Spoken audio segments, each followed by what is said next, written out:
Hello everyone, welcome on my YouTube channel cam next. तो आज का हमारा टॉपिक है थर्मोडायनेमिक्स। ठीक है, तो देखते हैं क्या होती है थर्मोडायनेमिक्स। देखो, थर्मोडायनेमिक्स जो हमारा चैप्टर है वो हमारा रिलेटेड है किससे? हीट, एनर्जी, वर्क और डिफरेंट टाइप ऑफ सिस्टम हम इसके अंदर पढ़ते हैं। तो जहाँ से मैं बात स्टार्ट करूँ तो थर्मोडायनेमिक्स की जो शुरुआत होती है वो शुरुआत ही एनर्जी से होती है। ठीक है, जैसे हम केमिस्ट्री के अंदर जो थर्मोडायनेमिक्स स्टडी करेंगे उसके अंदर मॉलिक्यूल्स जो हैं वो अपने अंदर स्टोर रखते हैं एनर्जी को, और इस एनर्जी को ही हम केमिकल रिएक्शन कराने के बाद में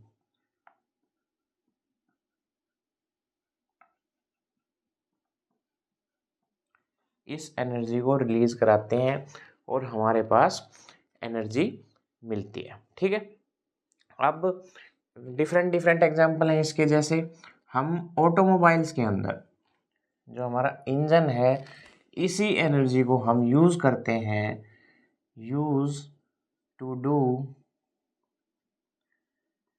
mechanical work, use to do mechanical work. जो हमारा इंजन है, जो हमारा इंजन है वो इस फ्यूल को क्या करेगा? बर्न करेगा या फिर केमिकल रिएक्शन कराएगा। उससे हमारे पास जो प्रोडक्ट में हमारे पास क्या मिलती है जी? एनर्जी। ठीक है, हीट की फॉर्म में हो सकती है, एनर्जी की फॉर्म में हो सकती है, वट एवर जो भी हो।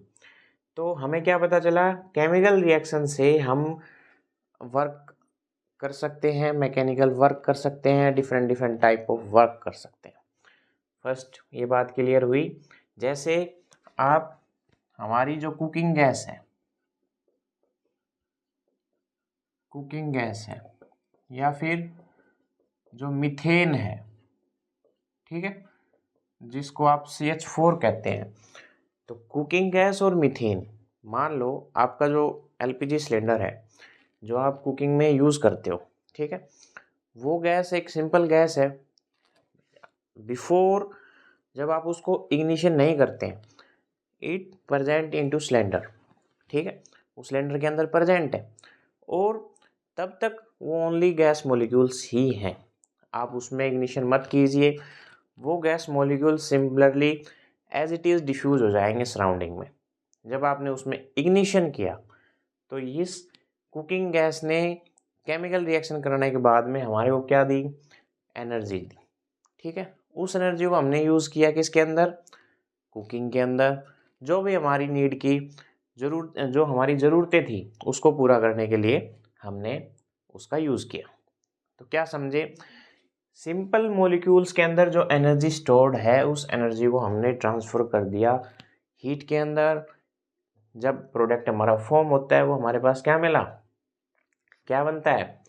हमारे पास एनर्जी बनती है और उस एनर्जी को हम यूज़ करते हैं। ठीक है जी, ये हो गया थर्मोडायनेमिक डाटा। ये थर्मोडायनेमिक्स में आपको पता होना चाहिए। बात क्लियर? अब हम नेक्स्ट मूव करते हैं कि इसके अंदर दो चीज़ें आती हैं, सिस्टम एंड सराउंडिंग। तो ये क्या है? What is system and what is surrounding? जहां हमने ऑब्जर्वेशन की, फर्स्ट बताता हूं मैं। सिस्टम, देखिए हमने जहां ऑब्जर्वेशन की, मान लो हम इतने पार्ट को ऑब्जर्व कर रहे हैं, ठीक है, जहां हमने ऑब्जर्वेशन की this part is system and universe का वो पार्ट, यूनिवर्स तो हमारा पूरा है, यूनिवर्स का वो पार्ट जिसके अंदर हम ऑब्जर्वेशन कर रहे हैं, दिस इज सिस्टम। क्लियर है? जो इस सिस्टम के अलावा यूनिवर्स का बाकी पार्ट बचता है, ये सारा बच गया, this is this is surrounding. I hope concept clear हुआ होगा आपको। सिस्टम हम थर्मोडायनेमिक पढ़ेंगे, थर्मोडायनेमिक में हम energy, heat, work type of system पढ़ेंगे, बात क्लियर है। सेकंड मैंने कहा थर्मोडायनेमिक को समझने से पहले हम दो टर्म पढ़ते हैं। मान लो हमारे आसपास आप जहाँ प्रेजेंट हैं, आप प्रेजेंटली करंटली आपके सराउंडिंग में आपको कोई ऑब्जर्वेशन करनी है। मान लो आपने सपोज किया आपको एक रूम की ऑब्जर्वेशन करनी है। अगर आपको रूम की ऑब्जर्वेशन करनी है, मान लो ये आपका रूम है, दिस इज सिस्टम, एंड इस सिस्टम को छोड़ के, इस रूम को छोड़ के बाकी जो यूनिवर्स का पार्ट बचा, दैट इज सराउंडिंग। क्लियर है बात? ठीक है जी, सिस्टम भी क्लियर, सराउंडिंग भी क्लियर। ठीक है, अब नेक्स्ट चीज आती है कि इसके फर्दर सब पार्ट हुए open system, close system and isolated system. ठीक है जी, थर्मोडायनेमिक हम में सिस्टम और सराउंडिंग के बाद में हमने सिस्टम को फर्दर क्लासिफाई किया ओपन सिस्टम। तो इसको पढ़ते हैं हम, व्हाट इज ओपन सिस्टम।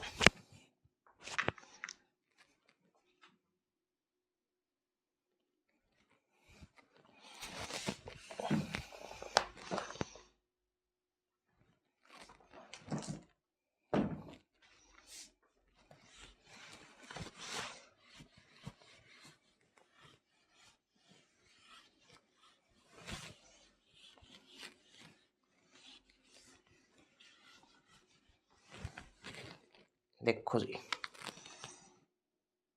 ठीक है, सिस्टम,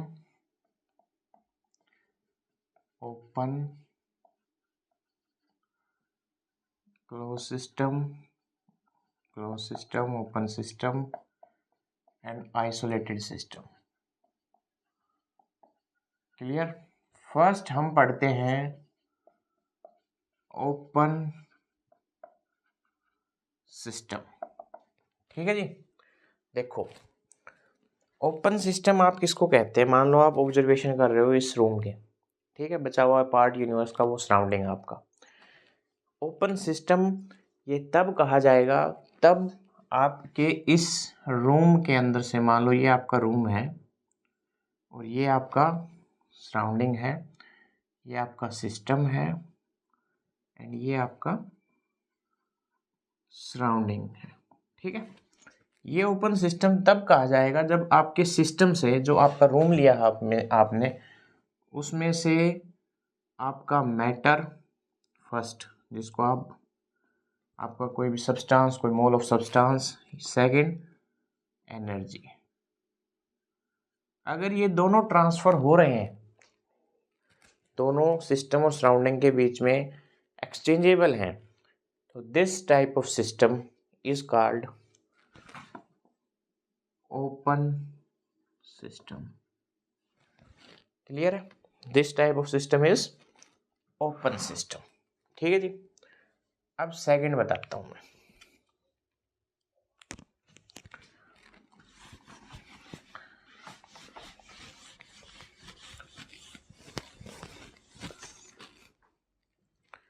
देखो फर्स्ट हो गया, अब आ जाओ सेकंड में। सेकंड है हमारा क्लोज सिस्टम। ठीक है, ये आपका ऑब्जर्वेशन है, मतलब ये आपका सिस्टम है जहां आप ऑब्जर्व करते हो।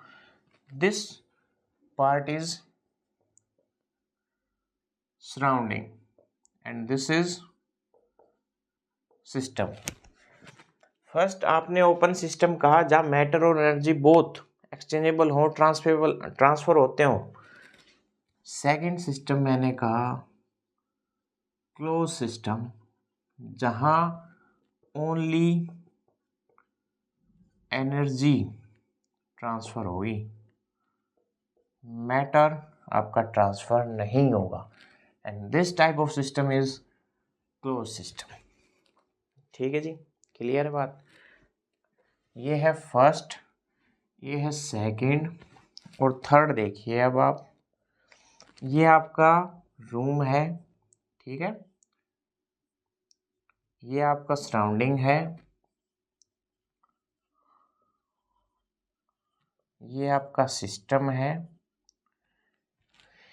अगर इस सिस्टम, जो हमने सिस्टम लिया है, उस सिस्टम के अंदर से ना मैटर ट्रांसफर ना energy transfer, this type of system is called isolated system. Clear है बात। फर्स्ट क्या था, मैटर और एनर्जी दोनों ट्रांसफर हो, open system, only energy transfer हो, क्लोज सिस्टम। अगर कोई में एनर्जी और मैटर में से कुछ भी ट्रांसफर ना हो तो that type of system is called isolated system. ठीक है जी, वन बाय वन मैंने तीनों बताए हैं। अब मूव करते हैं नेक्स्ट पार्ट पे।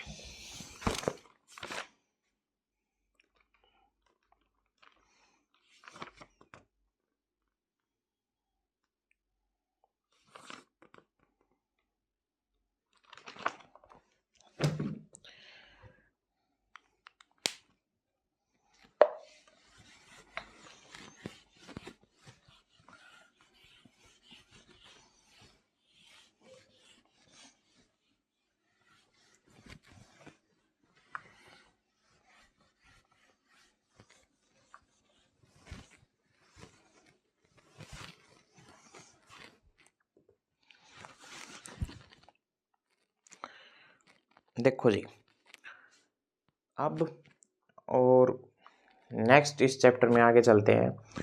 इसमें कौन कौन सी टर्म्स हम पढ़ेंगे वो मैं डिस्कस करता हूँ आपके साथ।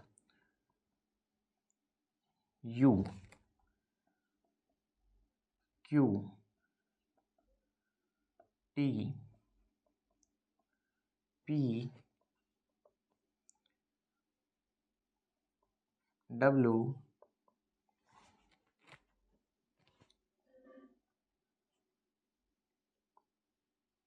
S, G, H. ठीक है जी।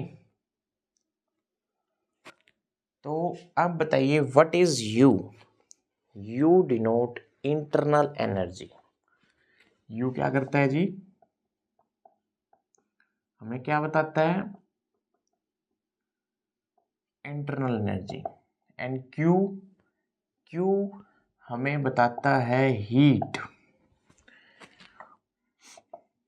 व्हाट इज टी, टी को आप पढ़ते आ रहे होंगे, which is temperature. What is the SI unit of temperature, kelvin, degree Celsius इसकी कॉमन यूनिट है। हो सकता है एग्जामिनर इसको जनरली सेल्सियस के अंदर दे देता है, तो अपना इसके अंदर कन्वर्जन आपको पता होना चाहिए। ठीक है, P is pressure, W is work, S is entropy, G is gives energy and H is enthalpy. And one more term C, which is heat capacity. ठीक है, तो ये थर्मोडायनेमिक्स टर्म को हम वन बाय वन स्टडी करेंगे। जैसे अगर in term से आप वाकिफ हैं, अच्छी तरह से आप इनके साथ फैमिलियर हैं आप, तो देखो फर्स्ट लॉ ऑफ थर्मोडायनेमिक्स जो है,